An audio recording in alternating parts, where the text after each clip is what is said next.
Buenas tardes, queridos contertulios, bienvenidos una vez más a una edición del Sillón Bíblico. Y este fin de semana es un poquito especial desde el punto de vista de las lecturas, como saben, ¿no? Porque cayó este año Asunción de la Virgen en el domingo. Y por lo tanto, dado que los domingos del tiempo ordinario son solemnidades pero de menor rango, las lecturas de este domingo quedan reemplazadas por las de Asunción del Señor. Pero como ya les planteé la semana pasada y lo estuvimos hablando en los comentarios, claro, estamos en un periodo del tiempo ordinario en el que leemos esta unidad que es el discurso del pan de vida. Es verdad que no lo leemos completo y uno diría, bueno, si le faltaron tantas partes también le puede faltar una más, pero es cierto que lo que se ha leído y lo que tocaría este domingo y lo que tocaría aún el domingo que viene forman un verdadero camino en el cual, bueno, si nos falta una etapa y justo la de este domingo, se pierde esa articulación tan maravillosa que es la de este discurso. Entonces, dado que yo hace 2 años hice un especial de la Asunción de la Virgen, lo estuve reescuchando y yo creo que es un especial que vale la pena como comentario no solo general sobre la Asunción de la Virgen, sino también sobre las lecturas del domingo. Así que les remito a ese especial, les pongo la dirección aquí abajo, lo pongo también en las etiquetas del propio vídeo y lo pondré al final del vídeo. Así que el que quiere escuchar sobre las lecturas de Asunción de la Virgen, que son las mismas todos los años, puede remitirse a ese especial. Y yo voy a comentar aquí las lecturas que no leeremos para este domingo, pero que las podemos buscar simplemente en la Biblia o en un calendario litúrgico de hace 3 años y ya está, las leemos y las comentamos. También tiene su interés esto, ¿por qué? Porque justo en el fragmento de hoy no solo se nos habla todo el tiempo de la carne del Señor, sino que se nos da un fundamento a partir del cual entendemos el valor que tiene para Dios, no para nosotros, para Dios, la carne que Él mismo ha creado y en la cual ha querido permanecer. Ese verbo lo utiliza aquí en el texto que leemos hoy, ¿no? Entonces, claro, si estamos celebrando la Asunción de la Virgen, la única criatura que asciende en carne hasta el ámbito de Dios, la única criatura, por ahora, porque todos estamos llamados a eso, ¿no? Entonces, viene muy bien también pensar este fundamento que aparece en el discurso de Jesús, a partir del cual la carne ya no es eso que era en el mundo del Antiguo Testamento. La palabra carne en el Antiguo Testamento es una palabra dura, rechazable. Cuando Dios se decide a destruir todo en Génesis, ¿sí? Con el diluvio, el fundamento que da es que los pensamientos del hombre no son más que carne. Tremendo, ¿no? Es decir, la carne, la palabra carne en el mundo del Antiguo Testamento evoca lo más opaco, lo más cerrado a la presencia divina. Y en esa realidad opaca y cerrada a la presencia divina, y en esa sangre, que en el Antiguo Testamento también tiene mucha importancia, la sangre, por supuesto, es la portadora de la vida, pero la sangre que se derrama y fluye entraña una maldición, ¿no? Fíjense, cuando Caín mata a Abel, el signo del pecado es precisamente que esa sangre fluye, grita a mí desde el suelo, le dice Dios a Caín, ¿no? La sangre que fluye no es divina, es precisamente signo mismo de la ausencia de Dios, es esa vida que se ha perdido. Entonces Jesús, cuando dice mi carne y mi sangre, y el que no come mi carne y bebe mi sangre, está, podríamos decir, realmente entrando en una dimensión del lenguaje que habrá espantado a los que lo escuchaban, ¿no? Porque lo escuchaban con todos estos referentes. Bueno, esa carne opaca, cerrada a Dios, esa vida que una vez derramada desaparece, es la que Dios mismo decide asumir y llevar hasta sí, y cuyo primer ejemplar es precisamente la Virgen. Entonces, vamos a leer el texto de Juan. Hoy lo vamos a leer, ¿eh? ¿Por qué? Porque como no lo tenemos en la liturgia, quiero asegurarme que lo vamos percibiendo. No leemos todas las lecturas, pero yo les recomiendo que busquen el juego de lecturas. Les voy a decir aquí como para que lo busquen, ¿no? Esperen un segundito, tengo que ubicar el texto. Dice, la primera lectura es una lectura de Proverbios, capítulo 9, versículos 1 al 6. Es interesante, es una lectura sapiencial. La sabiduría se para en la puerta de la ciudad y ofrece a todos que coman de su pan y beban de su vino. Pero su pan y su vino es la sabiduría, es la prudencia, es el bien vivir en el sentido tradicional, que lo encontramos por ejemplo en algunos salmos, ¿no? El meditar, la ley del Señor, es una sabiduría sapiencial, claro, porque eso es el libro de los Proverbios. Eso va a estar apuntando hacia el Evangelio. El Evangelio es Juan capítulo 6, versículos 51 al 58. Una curiosidad, leemos hoy como primer versículo el mismo que hemos leído como último versículo la semana pasada, precisamente porque quiere la liturgia asegurarnos que estas dos lecturas forman verdaderamente una cadena. Entonces el texto dice así: yo soy el pan vivo que ha bajado del cielo. Recuerdan que esto venía de una serie de transformaciones a lo largo del discurso, ¿no? De variaciones, la habíamos llamado la semana pasada. Yo soy el pan vivo que ha bajado del cielo. El que coma de este pan vivirá para siempre. Y el pan que yo daré es mi carne por la vida del mundo. Disputaban los judíos entre sí, imagínense la enormidad que acaba de decir, ¿no? ¿Cómo puede éste darnos a comer su carne? Entonces Jesús les dijo, en verdad os digo, estas fórmulas son muy solemnes, las que empiezan con en verdad, si no coméis la carne del Hijo del Hombre y no bebéis su sangre, no tenéis vida en vosotros. Ahora lo mismo en positivo. El que come mi carne y bebe mi sangre, tiene vida eterna, y yo lo resucitaré en el último día. Y ahora el fundamento de todo esto. Mi carne es verdadera comida y mi sangre es verdadera bebida. Y ahora viene una afirmación que lamentablemente en la traducción litúrgica no está bien traducida. Voy a seguir el texto griego. Dice, el que come mi carne y bebe mi sangre permanece en mí y yo en él. El texto litúrgico dice, habita en mí y yo en él. Pero realmente el verbo permanecer es un verbo técnico dentro de Juan, entonces no se puede cambiar. O siempre ponemos habita o siempre ponemos permanece, pero no se puede cambiar. Como el Padre que vive me ha enviado y yo vivo por el Padre, así, del mismo modo, el que me come vivirá por mí. Este es el pan que ha bajado del cielo, no como el de vuestros padres que lo comieron y murieron. El que come este pan vivirá para siempre. Esa es la lectura del Evangelio de hoy. Con esto termina el discurso del pan de vida y luego tenemos la semana que viene una apropiación última por parte de los seguidores, podríamos decir, la discriminación final entre aquellos que aceptan este duro pero prometedor lenguaje y aquellos que en la comodidad de un lenguaje que ya veremos que está hecho para que Dios se quede allí, nosotros aquí y cada uno en su mundo y no nos toquemos, el que se queda en esa comodidad queda afuera de esto, que lo que está prometido es lo que en el fondo el hombre busca, vida. Vida y además vida para siempre. Bueno, muy bien. Vamos a ver un poquitito. Primero la frase inicial, ¿no? Frase inicial, como les decía, encadena con la lectura del domingo pasado. En este caso, obviamente, el hincapié está hecho en el tercer miembro, o sea, en la transformación. Habíamos visto variaciones.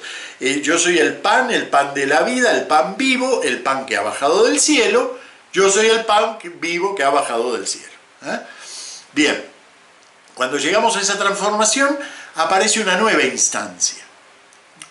Se puede decir que todo, y lo hemos visto desde el inicio de esta secuencia de lecturas, o sea, desde el banquete para la multitud, todo tiene una impronta eucarística.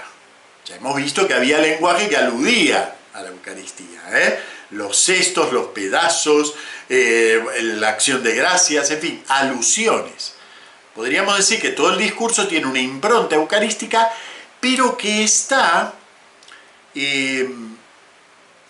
teñida, está disimulada incluso en un lenguaje tradicionalmente sapiencial. Es más, la comparación con el maná puede entenderse en términos sapienciales, puramente. Para los rabinos de la época de Jesús, la Torá, la ley, es aquello que realmente simbolizaba el maná. Entonces, cuando Jesús discute sobre el maná y el pan de vida, cualquier judío que lo escuche puede decodificar que está hablando de recibir la ley y a través de la ley recibir la vida que esa ley ofrece, que esa ley de Dios ofrece. Nosotros, que no nos gusta mucho la palabra ley, diremos la palabra de Dios. Bueno, pero básicamente sigue siendo una orientación sapiencial. Si llegamos hasta el versículo 51b, o sea, hasta la segunda parte del versículo, si el discurso se detuviera ahí, no tendríamos forma de ver que decisivamente se trata de un discurso sacramental. ¿Por qué? Porque su capa, su apariencia, es la de un discurso sapiencial. ¿Cuál es la diferencia?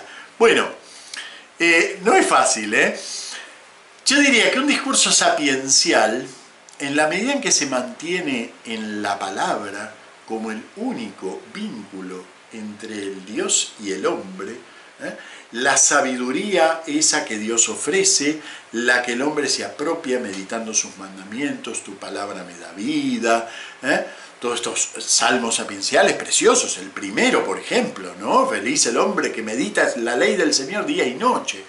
Es decir que realmente la apropiación de Dios por medio de la palabra es un camino de vida. Ese camino de sabiduría es un camino de vida. De hecho, el Génesis están asociados, ¿no? Vida y sabiduría, el árbol del conocer y el árbol del vivir, ¿no? Entonces, vida y sabiduría están asociados, pero podríamos decir que mantienen el universo tal como lo conocemos. Dios allí, fuera, trascendente, fuera de este mundo, el hombre aquí, y no hay forma de romper esa barrera. Y fíjense que si recorremos el Antiguo Testamento nos topamos siempre con la barrera.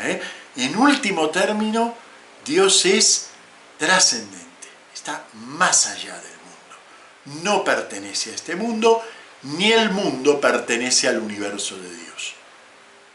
Dios lo sostiene, Dios lo mantiene, Dios sí le da la lluvia, le da la comida, Él alimenta a los hombres y bla, bla, bla, pero en último término no está. Bien, el discurso sacramental que propone Jesús y que también ha expresado el Evangelio de Juan, lo que hace es romper esa barrera y decir, bueno, el objetivo de Dios no es alimentar al hombre, no es darle cositas, el objetivo de Dios es hacerse uno con el hombre. Y no un hacerse uno mental, lingüístico, poético, simbólico, más o menos bien dicho. No, es hacerse realmente uno, estar en nosotros. Por eso les decía que es tan importante traducir aquí, que es la primera vez que aparece la fórmula, se llama así, fórmula de inmanencia recíproca. Yo en mí, tú en, yo en ti, tú en mí. Dios en nosotros, nosotros en Dios. Esa fórmula de inmanencia recíproca que aparece en el Evangelio de Juan, ¿en qué contexto? En la última cena, en el discurso de despedida. Aparece en el capítulo 14, aparece en el 15, aparece en el 16, en el 17.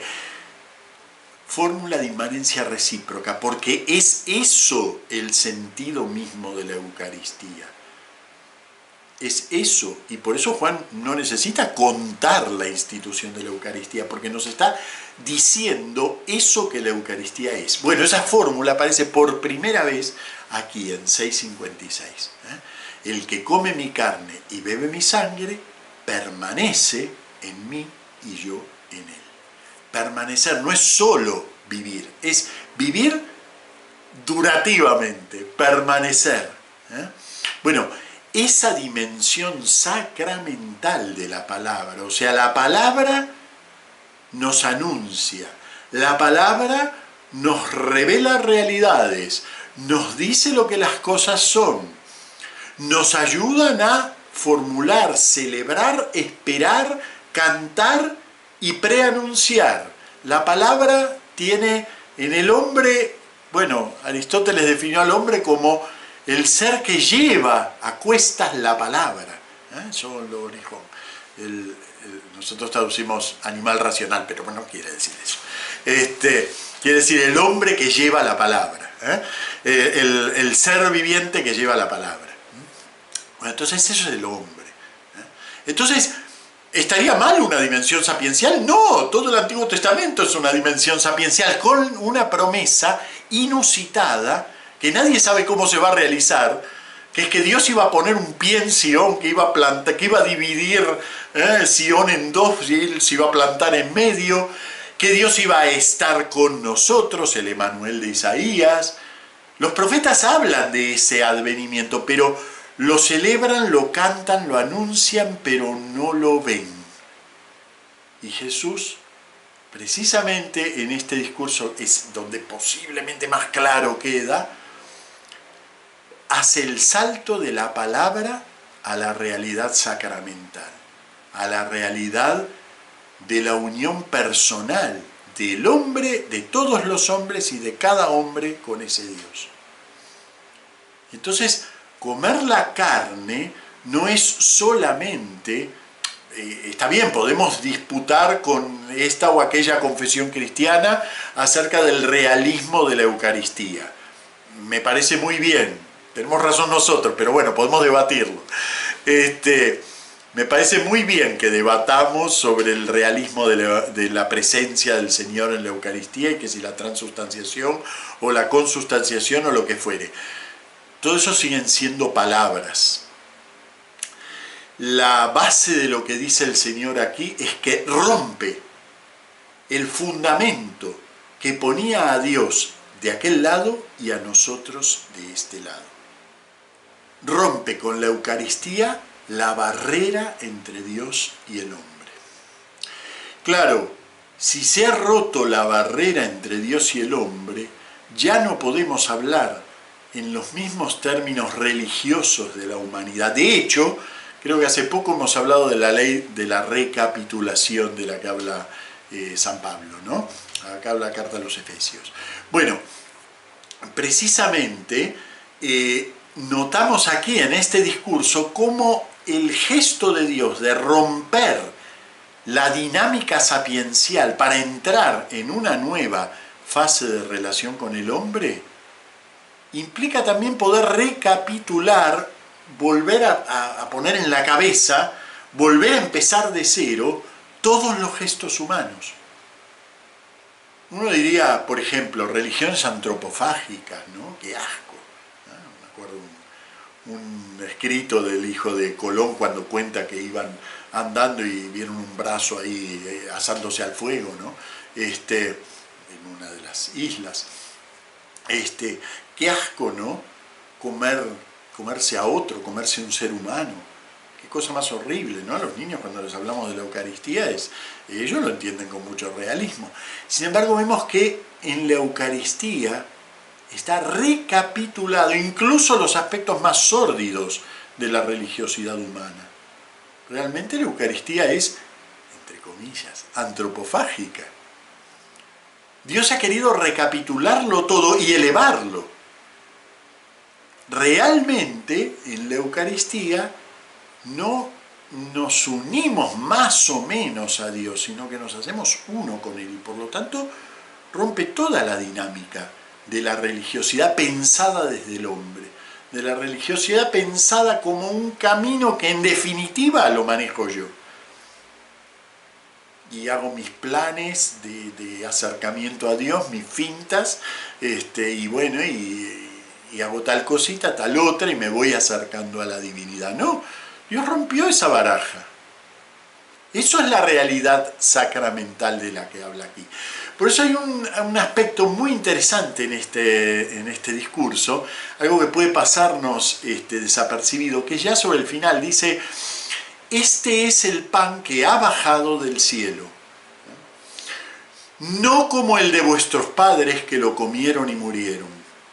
Esa nota no es una nota incidental, es muy interesante. Claro, uno puede pensar, bueno, se refiere a que de todos modos los que comían el maná murieron, porque eran seres humanos y el ser humano está destinado a morir. Entonces, no, si nosotros vamos a la historia del maná, es precisamente el maná y es precisamente las aguas de la querella y es precisamente todo eso que Dios les da en el desierto lo que los lleva a la muerte, porque eso que Dios les da es juicio de ellos. Precisamente por haber tentado al Señor, por haberlo probado, por haberle exigido, por haber querido manejar ellos digamos, la trama del encuentro con Dios, es por eso que mueren. Entonces no es que simplemente comieron de este pan y además se murieron porque eran seres humanos. No, comieron de este pan y ese pan, que es un pan de Dios, sin embargo, contenía juicio y muerte. Y Jesús está diciendo algo aquí fundamental para nosotros. El pan que yo doy no contiene juicio y muerte, sino vida. No contiene juicio y muerte. Que Dios se ofrezca a nosotros sin a la vez ofrecernos juicio y muerte es una novedad absoluta. No la conocen las religiones. La conocemos solamente en la fe en el Hijo de Dios. Muy bien. Complicado el texto, ¿eh? Releámoslo varias veces. Nos vemos la semana que viene con el coletazo de este discurso del pan de vida. Muchas gracias. Hasta el próximo fin de semana.